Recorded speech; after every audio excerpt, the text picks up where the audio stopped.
Tecno Spark 20 pro plus এই ফোনটি গতকালকে বাংলাদেশের মার্কেটে অফিশিয়াল লঞ্চ করা হয়েছে এবং এই ফোনটি বর্তমানে প্রি-বুক চলছে। আজকের এই ভিডিওতে এই ফোনটির ভালো খারাপ দুই দিক নিয়ে কথা বলবো, কারণ এই ফোনটির অনেক ভালো দিক আছে, তেমনি এই ফোনটির কিছু খারাপ দিকও আছে। আজকের এই ভিডিওতে এই ফোনটির ফুল ডিটেইলস সম্পর্কে জানতে পারবেন, সাথে জানাবো এই ফোনটি এই দামে আপনাকে কতটা ভ্যালু ফর মানি প্রোভাইড করছে বা এই ফোনটিকে এই দামে আপনার নেওয়া ঠিক হবে কিনা। চলুন তাহলে আর কথা না বাড়িয়ে সরাসরি চলে যাই মূল ভিডিওতে। তবে মূল ভিডিওতে যাবার আগে আপনাকে বলবো ভিডিওতে একটি লাইক দিয়ে চ্যানেলটি সাবস্ক্রাইব করে আমাদের সাথে থাকুন। প্রথমেই এই ফোনটির ভালো দিক নিয়ে কথা বলবো। এই ফোনটির সবথেকে আকর্ষণীয় যে বিষয়টা হলো এই ফোনটির ডিসপ্লে, কারণ এই ফোনটিতে দেওয়া হয়েছে 6.78 ইঞ্চি মাপের একটি কার্ভ অ্যামোলেড ডিসপ্লে, সাথে থাকছে 120 হার্টজ রিফ্রেশ রেট। এই ডিসপ্লেটা বেশ ভালো এবং এই ফোনটির থিকনেস কিন্তু খুবই কম। এই ফোনটির থিকনেস হলো 7.6 মিলিমিটার এবং ওয়েটও খুব কম, 179 গ্রাম। ওয়েট এবং থিকনেস কম হওয়ার কারণে ভালো হ্যান্ডস অন ফিল পাবেন, কারণ এই ফোনটির ব্যাক সাইড থেকে কিছুটা কার্ভ, যার ফলে হাতে নিলে ভালো হ্যান্ডি ফিল হবে এবং এই ফোনটির ডিজাইনটাও কিন্তু বেশ ভালো। এবারে আসি এই ফোনটির ক্যামেরাতে। এই ফোনটির ব্যাক সাইডে দেওয়া হচ্ছে ডুয়াল ক্যামেরা সেটআপ, যার প্রাইমারি লেন্সটি হলো 108 মেগাপিক্সেলের, সাথে পাবেন 0.8 মেগাপিক্সেলের একটি এআই লেন্স। সত্যি কথা বলতে এই ফোনটির ক্যামেরাটা ততটা ভালো না, কারণ এখানে মিনিমাম একটা আল্ট্রা ওয়াইড লেন্স দেওয়া উচিত ছিল। এছাড়া এখানে যে 0.8 মেগাপিক্সেলের একটি এআই লেন্স দেওয়া হয়েছে, এটাকে বলতে পারেন ফালতু ক্যামেরা, কারণ এটি আমাদের ডে টু লাইফে কোনো কাজেই আসবে না। ওভারঅল ফোনটার ক্যামেরার দিক থেকে অনেকটাই পিছিয়ে থাকবে বাজেট হিসাবে, এবং এখানে সেলফির জন্য পাবেন 32 মেগাপিক্সেলের সেলফি ক্যামেরা। এই ক্যামেরাটা দিয়ে আপনি ফুল এইচডি ভিডিও রেকর্ড করতে পারবেন, আর এখানে কিন্তু আপনি ভালোই সেলফি তুলতে পারবেন। এই ফোনটির ব্যাক ক্যামেরা কোয়ালিটি ততটা ভালো না, তবে সেলফি ক্যামেরা ঠিকঠাকই আছে। এবারে আসি এই ফোনটির পারফরমেন্সে। এই ফোনটিতে পারফরমেন্সের জন্য দেওয়া হয়েছে মিডিয়াটেকের হেলিও G99 আলটিমেট চিপসেট। এই চিপসেটটা মিডিয়াটেকের হেলিও G99 এর থেকে কিছুটা ক্লক স্পিড বাড়ানো, যার ফলে এখানে গেমিং পারফরমেন্স আপনি মিডিয়াটেকের হেলিও G99 এর থেকে কিছুটা বেটার পাবেন। তবে এখানে যেহেতু ক্লক স্পিড কিছুটা বুস্ট করা, তাই এখানে মিডিয়াটেকের হেলিও G99 এর তুলনায় এই ফোনটা কিছুটা গেমিং এর সময় বেশি হিট হবে।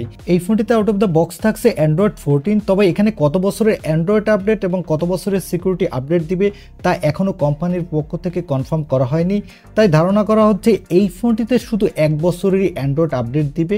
এখানে 14 জায়গায় আপনি 15 পর্যন্ত অ্যান্ড্রয়েড আপডেট পাবেন, যেহেতু অন্যান্য ব্র্যান্ডগুলো বিশেষ করে শাওমি, রিয়েলমির মতো ব্র্যান্ডগুলো 3 বছরের অ্যান্ড্রয়েড আপডেট দিয়ে থাকে, সেখানে এই ফোনটি আপডেটের দিক থেকে অনেকটাই পিছিয়ে থাকবে। তবে এই ফোনটির ভালো একটা দিক হলো এই ফোনটিতে দেওয়া হচ্ছে আন্ডার ডিসপ্লে অপটিক্যাল সেন্সর, যেটা এই বাজেট বিবেচনায় ভালোই বলা যায়।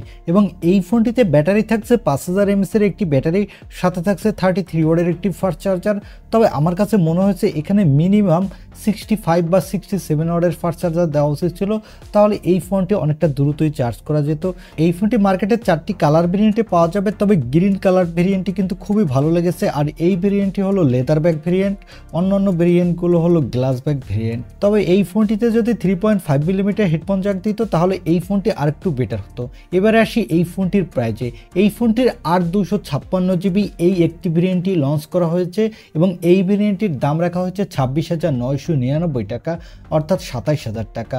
এই ফোনটির দাম কিছুটা বেশি বলা যায়, কারণ এই ফোনটি কয়েকদিন আগেই পাকিস্তানে লঞ্চ করা হয়েছে এবং এর দাম রাখা হয়েছে 56,000 পাকিস্তানি রুপি, যা বাংলা টাকায় কনভার্ট করলে দাঁড়ায় 22,004 টাকা। তবে এই ফোনটি যদি বাংলাদেশে অফিসিয়াল ফোন হিসাবে 23 বা 24,000 টাকার মধ্যে লঞ্চ হতো তাহলে অন অফ দ্য বেস্ট একটা ডিল হতো, কিন্তু এই ফোনটির দাম প্রায় 3-4 হাজার টাকা বেশি রেখেছে টেকনো। তবে এই 27,000 টাকা বাজেটে বাংলাদেশে আনঅফিসিয়াল মার্কেটে ভালো একটি ফোন পাওয়া যায়, স্যামসাং গ্যালাক্সি A34 5G।